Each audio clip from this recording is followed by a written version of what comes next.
Hello friends, இன்றைக்கி நம்ம பார்க்க போகிறது பொரிச்ச அரிசி புட்டு எப்படி செய்யலான்னு சொல்லிட்டு தான். அதுக்கு 1 கிளாஸ் அளவுக்கு புழுங்கல் அரிசியை நான் தண்ணியில் நல்லா அலசிட்டு ஒரு வெள்ளை கிளாத்தில் காய வச்சு எடுத்து வச்சுருக்கேன். ஃபேன் காற்றுல ஓரளவுக்கு கையில் ஒட்டாமல் அரிசி காஞ்சதுக்கப்புறம் நம்ம அதை வறுத்து எடுத்துக்கலாம். ஸ்டவ் ஆன் பண்ணி ஒரு வானல் வச்சுட்டு நம்ம கைவிடாமல் அப்பப்போ கிண்டி கொடுத்துட்டே இருந்தோம் அப்படின்னா அரிசி நல்லா புரிஞ்சு வரணும். அது வரைக்கும் நம்ம வறுத்து எடுத்துக்கணும். இந்த அரிசி புட்டு இப்போ வரைக்குமே எங்கள் ஊர் பக்கத்துலலாம் ரொம்பவே ஃபேமஸ். எந்த ஒரு ஃபங்க்ஷன் நடந்தாலுமே இந்த அரிசி புட்டு கண்டிப்பாக அந்த இடத்துல இருக்கும். அப்புறம் நம்ம செய்கிற அந்த கேசரி இது 2மே மெயினாக வைப்பாங்க.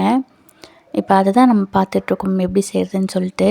இப்போ அரிசி நல்லா முழுமையாக வறுத்ததுக்கு அப்புறம் நம்ம ஒரு பாத்திரத்தில் மாற்றி வச்சிடலாம். அதே சட்டிலே இருந்தேன்னா அப்புறம் அரிசி ரொம்ப கரிஞ்சு போயிடும்.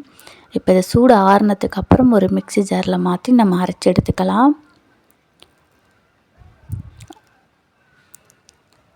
இப்போ இதை அரைச்சி எடுத்துகிட்டு வந்துட்டேன். பாருங்கள், நமக்கு இந்த அளவுக்கு நல்லா நைஸாக அரைஞ்சிருக்கணும்.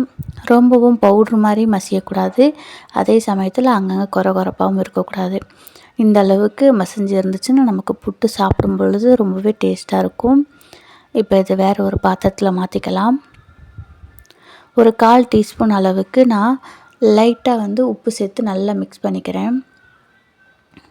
எப்போதுமே எந்த ஒரு ஸ்வீட் செஞ்சாலும் லைட்டாக உப்பு சேர்ப்போம் இல்லையா, அதனால் கொஞ்சம் நான் உப்பு சேர்த்துருக்கிறேன், ரொம்ப வேண்டாம்.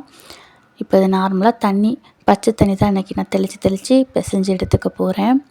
தேவைக்கு ஏற்ப கொஞ்சம் தண்ணி தெளித்து நம்ம பிசைஞ்சிக்கலாம் புட்டு மாவு பதத்துக்கு. எப்போதுமே எந்த புட்டு செஞ்சாலுமே கட்டி இல்லாமல் நல்லா பிசைஞ்சு கொடுத்துக்கோங்க. தண்ணி தெளித்து மாவு பிசைஞ்ச பதம் கரெக்டாக இருக்கான்னு செக் பண்ண ஒரு பொடி மாவு எடுத்து இந்த மாதிரி அமுக்கி கொடுத்துட்டு திரும்ப உதுத்து விட்டோம் அப்படின்னா அது பொலன்னு உதிர்ந்துடணும். அந்த அளவுக்கு நம்ம தண்ணி தெளித்தா போதும். பதம் கரெக்டாக இருக்கும். இப்போ இது நல்லா இட்லி பானையில் இருக்கிற தண்ணி கொதிச்சதுக்கப்புறம் மேலே ஒரு கொத்து வச்சு நம்ம எல்லா மாவையும் எடுத்து வச்சு வேக வச்சுக்கலாம். இது வேகத்துக்கு ஒரு 5லேருந்து 10 நிமிஷம் ஆகும். வெந்ததுக்கப்புறம் நம்ம இதை மாற்றிட்டு தேங்காய் சர்க்கரையெல்லாம் போட்டுடலாம். இந்த அரிசி புட்டு சூடாக இருக்கும் பொழுது ஒரு 1/4 டீஸ்பூன் அளவுக்கு ஏலக்காய் பொடி, நம்மளுடைய ஸ்வீட்னஸ்க்கு ஏற்ற மாதிரி நான் இன்றைக்கி நாட்டு சர்க்கரை சேர்த்துருக்கிறேன். ஒரு கைப்பிடி அளவுக்கு தேங்காய் துருவல்.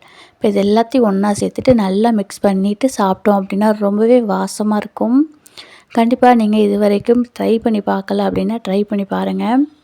நீங்கள் இதுதான் ஃபஸ்ட் டைம் நம்மளோட சேனலை பார்க்குறீங்க அப்படின்னா சப்ஸ்கிரைப் பண்ணுங்கள். உங்களுடைய ஃப்ரெண்ட்ஸ் அண்ட் ஃபேமிலிக்கு ஷேர் பண்ணுங்கள். இவ்வளோ நேரம் வீடியோ பார்த்தவங்க எல்லாருக்குமே ரொம்பவே நன்றி. தேங்க்யூ ஃபார் வாட்சிங்.